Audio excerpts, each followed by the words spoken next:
and an attempt to understand. 2, ask sincere questions with attempt to increase comprehension and compassion. 3, speak from your own perspective and be honest and succinct. And 4, focus on the ideas rather than the person in the moments of tension. Can we all agree to those? Yes. To continue this conversation, we have Dan, Shaheen, Rabbi Bob, to continue talking about Nakba and the Holocaust. What's their impact on communities, Palestine, Israel, and the U.S.? How do we navigate personal and collective trauma? And how do we hold compassion and empathy? Rabbi Bob?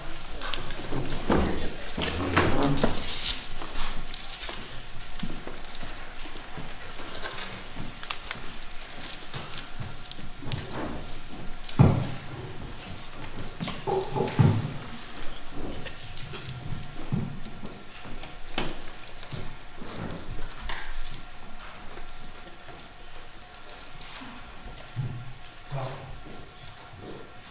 I come before you this evening with a very heavy heart. Last week, I attended a webinar on the situation in the West Bank. One of the speakers from Peace Now in Israel used 3 words to describe the current mood of the Israeli populace. 3 words: depression, despair, fear. I'm feeling them all. And I want to add a 4th that I certainly am feeling: grief.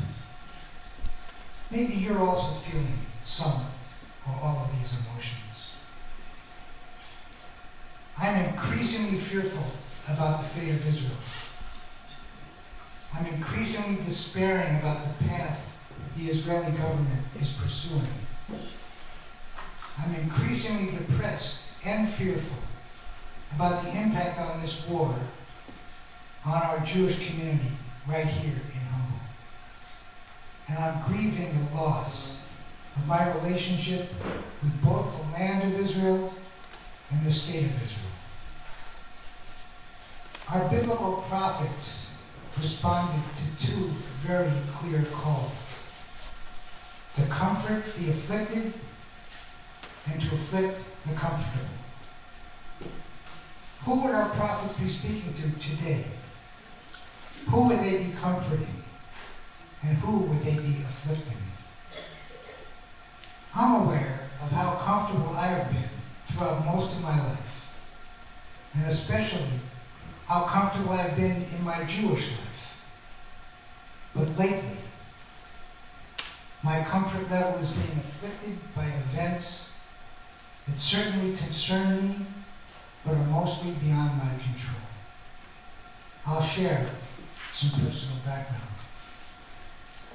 I grew up in Manhattan, not Kansas, in the years immediately following the Holocaust. I lived in what felt like a bubble of safety and security.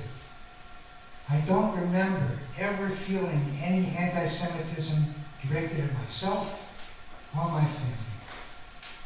I was 4 years old when the State of Israel was created in 1948.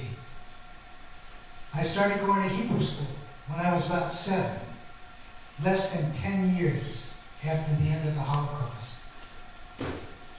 My teachers were carrying and not handling very well the personal and collective grief, guilt, and trauma that they carried, that Professor Lee was talking about. It was also a glorious time as we celebrated the survival of the Jewish people and the miracle of the establishment of Israel. We celebrated the victory of the nascent Israeli army over the surrounding Arab states. We watched movies about the war and the work and challenges of the early pioneers. We danced Israeli dances. We sang Israeli songs. What a time it was. And we were told a story about the war. A story that still wants to cling to me. We learned that the Palestinians Palestinian residents of Israel had voluntarily left their homes and villages at the urging of Arab leadership. Why? So that the Arab armies could sweep in and overwhelm Israel without fear of harming their own people. Once Israel had been defeated, so we were told, the Palestinians would return to their homes and live in peace. The Jews would be long gone, so we were told. Did we learn anything about the indigenous population, the Palestinians? No. The story we were told was the story of Jewish triumph. This story carried me through my adolescence and, to be truthful, into most of my adult life. I became bar mitzvah 67 years ago. The same year the book Exodus by Leon Uris was published, followed soon by the movie version. I was head over heels in love with everything Israel. It was a glorious time to be Jewish in America. Everyone it seemed was dancing the hora, eating bagels, proudly displaying the Israeli flag. A Holocaust had been defeated. Never again had become right now. Then in 1961, I made my first trip to Israel with 45 other teenagers. We spent the summer traveling through all of Israel. That is, all of Israel as it existed before 1967. We could see the old city of Jerusalem, but we couldn't go there. We heard about the biblical towns on the West Bank, but we couldn't go there. We did float in the Dead Sea, and we hiked up Masada in time to watch the sun rise. We watched the Red Sea actually turn red as the setting sun bounced off the mountains in Jordan. We spent a few weeks living with families on a moshav, a collective settlement. And we were welcomed, very welcomed, into the tents of Bedouin families who were truly hospitable. One thing I noticed as we traveled the country, the people all seemed ready for war at a moment's notice. We knew that virtually every person we saw was ready to disappear into their home and reappear moments later in uniform, fully armed. It was a peaceful time, but everyone knew that the threat of war was ever present. The following summer, I returned with my best friend, and we spent most of the summer working on a kibbutz in Galilee. Turns out this was the same kibbutz that Sean Roon, who we're going to hear from soon, grew up on. On our travels, we found the people we met so friendly and helpful, giving us rides, bringing us into their homes for meals, providing us with places to spend the night. And this stands out. People asked us, two teenage kids from America, why we were living in America when we could be living in Israel. They were very dismissive when we said we were involved with our Jewish life and our synagogue at home. Their response was, we're living here. This is as Jewish as you can get. They said, we don't need the religion because we are living the religion. You should be here, they told us, not New York. These memories of what I call Israel's glory time have carried me for most of my life. But now, I find myself challenged to look more clearly at both the present and past history of the country and the people I have come to love. So, back to the dual message of our prophets. More and more these days, I feel my comfort being afflicted by this war that has gone on for far too long. By a war that makes it impossible for Israelis and Palestinians to see each other as brothers and sisters rather than as enemies. I'm reading the recent book by Rashid Khalidi, The 100 Years War on Palestine. If you haven't heard of this book or read it, give it a shot. This book has challenged most of my lifelong ideas and beliefs about Israel. And I gotta tell you, it hurts. I'm painfully opening to the suffering that my people have caused our Palestinian brothers and sisters. And I find myself in an increasingly uncomfortable position here in our community as I try to find common cause with Jews who are all over the map in terms of how they view this war. And with our Gentile brothers and sisters who are looking for answers and explanations. My comfort is being seriously afflicted by this war. As I said at the outset, I come before you this evening with a heavy heart and no easy answers. The only answer as such that resonates with me is the importance of listening, without judgment, to people on all sides of this issue. Listening to the individual and collective trauma of our own Jewish community, to listen and then listen some more to people who have very strong feelings and opinions. To listen to people who have more questions than answers. And to listen to people who don't realize that their emotions are impacted by the generational trauma that all Jews feel at some level of consciousness.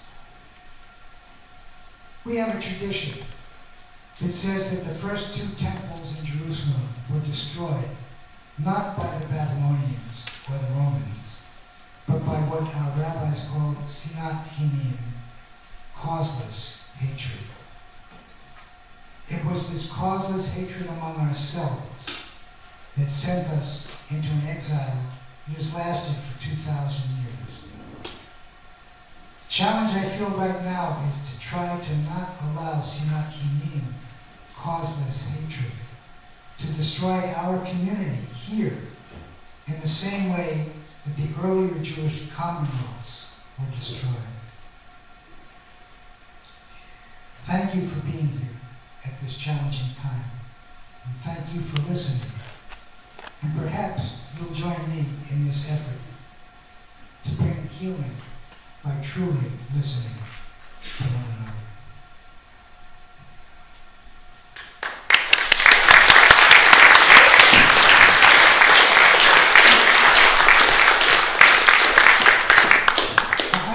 I want to add something else.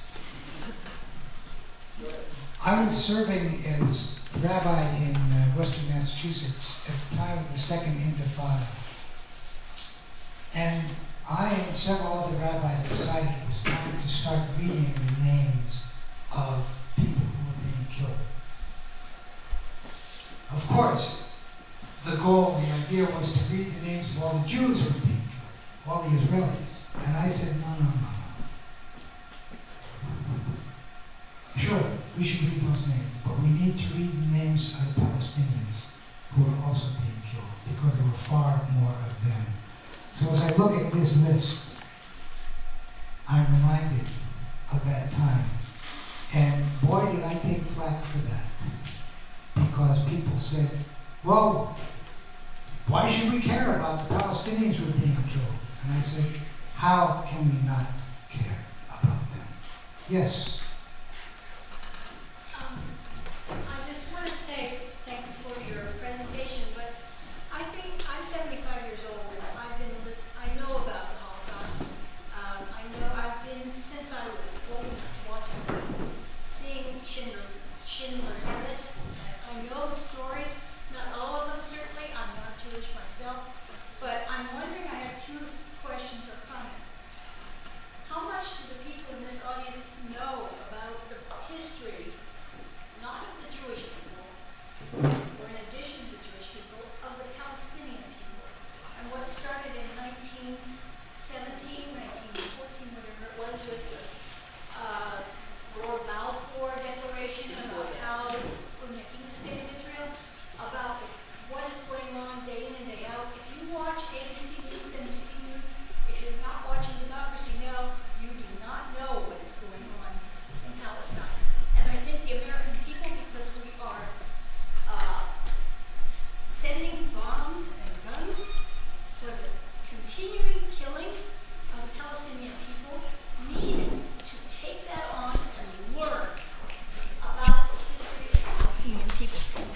Palestinian presenters are you going to have in your, Right after you. you know?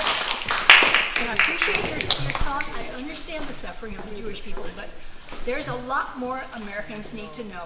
It's pretty, one last thing I must say, this is getting political, but Kamala Harris, when she said that she will assure the American people that we will be the most lethal fighting force in the world. She said it during the Democratic convention, and she said it during her debate with Trump. Now that is terrifying to me. So those are my questions and comments. Thank you. I'm sure I would recommend that book, 100 Years Old. Yes, I'm reading it. Thank you. We're going to move on to our next speaker because we have a tight schedule and we want to ensure that there's time and room for a small group discussion because there appears to be a desire to talk, and so we want to ensure that that happens. So, Dan, she ain't